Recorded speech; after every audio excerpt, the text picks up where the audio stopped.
ఈరోజు డే 5 మామ. మన 1 వీక్ బ్లింకిట్ సిరీస్లో ఇలా అయితే నేను 6కి అయితే వచ్చేసి స్టోర్కి అయితే స్టార్ట్ చేసిన. ఫస్ట్ అయితే లాంగ్ పడ్డది.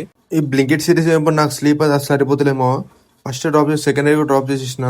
అక్కడి నుంచి మళ్ళీ స్టోర్ రాగానే స్కాన్ మీద చేసిన రైడ్లు అయితే బాగా పడుతున్నాయి. పొద్దుపోదలు అయితే ఎవరు లేరు కాబట్టి రైడ్స్ అయితే బ్యాక్ టు బ్యాక్ పడుతున్నాయి. అంతలో ఒక బ్రేక్ఫాస్ట్ చేసి అయితే మళ్ళీ రెయిన్ సర్ వస్తుంది, రెయిన్ పడడం ముందుకే.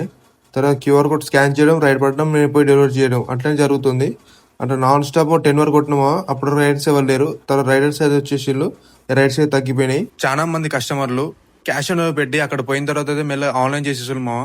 మన టైం అంతా వేస్ట్ చేస్తారు ఇక్కడనే. అదే ఫస్ట్ ఆన్లైన్ చేస్తే అయిపోతుంది కదా, ఇక్కడ టైం వేస్ట్ ఎందుకు. దాని తర్వాత చిన్న చిన్న రైడర్ అయితే 2 కొట్టేసినామా. పాపం ఎన్నకి 2,000 రూపాయలు క్యాష్ ఆన్ డెలివరీ వస్తే తీసుకొని జైల్లో పెడితే ఫోన్ తీసుకోండి ఇక్కడ పడ్డాడు మామ. ఆ 2,000 రూపాయల కోసం పొద్దున్న కష్టపడి ఇవాళ పోయినాయి అంట. పొద్దున్న రూమ్ లో పేజ్ దొరికలు మా, బ్రష్ చేయకుండా వెళ్ళిపోయినా. మధ్యాహ్నం 1కి వచ్చి అయితే బ్రష్ చేసిన. ఈ వీడియో అయితే చాలా లాంగ్ అయిపోతుంది, ఇంకా పార్టులు చెప్తా మిగతాది. అప్పుడు అకౌంట్ అయితే ఫాలో కొట్టు మర్చిపోవాలి మామ. ఉంటా మరి, బాయ్ బాయ్.